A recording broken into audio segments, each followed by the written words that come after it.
क्या आप जानते हैं माता सीता के जन्म की कहानी? रामायण में माता सीता और प्रभु श्री राम को विशेष रूप से पूजा जाता है। श्री राम जी के जन्म के बारे में सभी जानते हैं, लेकिन माता सीता का जन्म रहस्य है। आइए जानें उनके जन्म से जुड़ी कुछ बातें। रामायण को हिंदू धर्म का सबसे पवित्र ग्रंथ माना जाता है। इसके सभी पात्रों का अलग महत्व है। प्रभु श्री राम को हम भगवान के रूप में पूजते हैं और माता सीता को भी उनके साथ हमेशा पूजा जाता है। माता सीता प्रभु श्री राम की अर्धांगिनी थी और महाराज जनक की पुत्री थी। उन्हें लक्ष्मी जी का अवतार भी माना जाता है और ऐसा कहा जाता है कि जब विष्णु जी के अवतार के रूप में भगवान श्री राम ने धरती पर अवतार लिया, तब माता सीता ने लक्ष्मी के अवतार के रूप में जन्म लिया।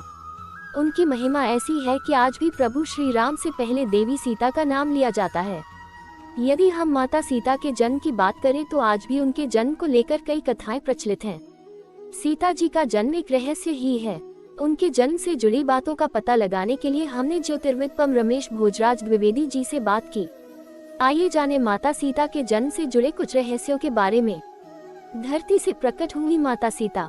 पौराणिक कथाओं के अनुसार माता सीता भगवान जनक को जमीन के नीचे मिली थी। महर्षि वाल्मीकि जी की रामायण के अनुसार राजा जनक के समय में एक बार मिथिला राज्य में अकाल पड़ गया।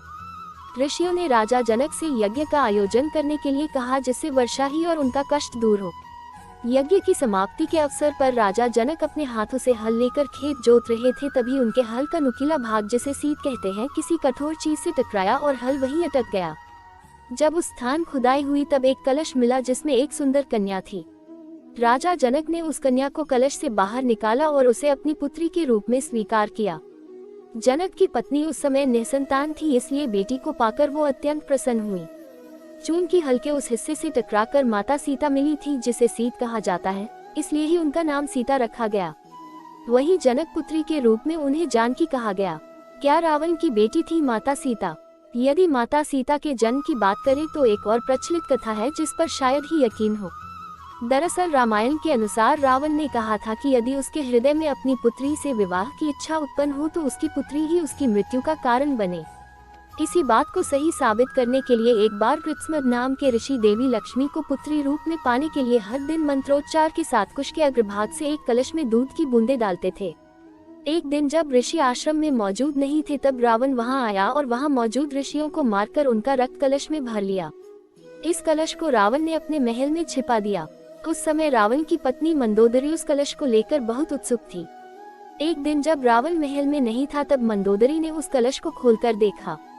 मंदोदरी कलश को उठाकर उसमें रखा हुआ रक्त पी गई, जिससे वह गर्भवती हो गई। मंदोदरी का यह भेद किसी को पता न चले, इसलिए वह लंका से बहुत दूर अपनी पुत्री को कलश में छुपाकर मिथिला भूमि में छोड़ आई।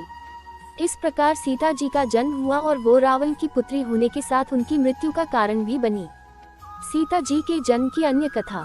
देवी सीता के जन्म की तीसरी कथा वेदवती नाम की एक ब्राह्मण कन्या से संबंधित है, जिसका उल्लेख ब्रह्मवैवर्त पुराण में मिलता है। इस कथा के अनुसार एक समय वेदवती भगवान विष्णु को पति के रूप में पाने के लिए तपस्या कर रही थी। हिमालय पर भ्रमण करते हुए रावण की नजर वेदवती पर पड़ी और उसके मन में वेदवती से विवाह का विचार आया। वेदवती रावण से बचने के लिए ऊंचाई से कूद गई और मृत्यु के समय वो रावण को श्राप दे गई कि आगे के समय में वो पुनर्जन्म लेकर रावण की पुत्री बनेंगी और उसकी मृत्यु का कारण बनेंगी। माता सीता का जब जन्म हुआ तब अपनी मृत्यु के भय से रावण ने उसे धरती पर एक कलश में रखकर गाड़ दिया। माता सीता का जन्म वास्तव में एक रहस्य ही है और उनके जन्म की सही कथा जो कुछ भी हो, लेकिन उन्हें श्री राम के साथ पूजा जाता है।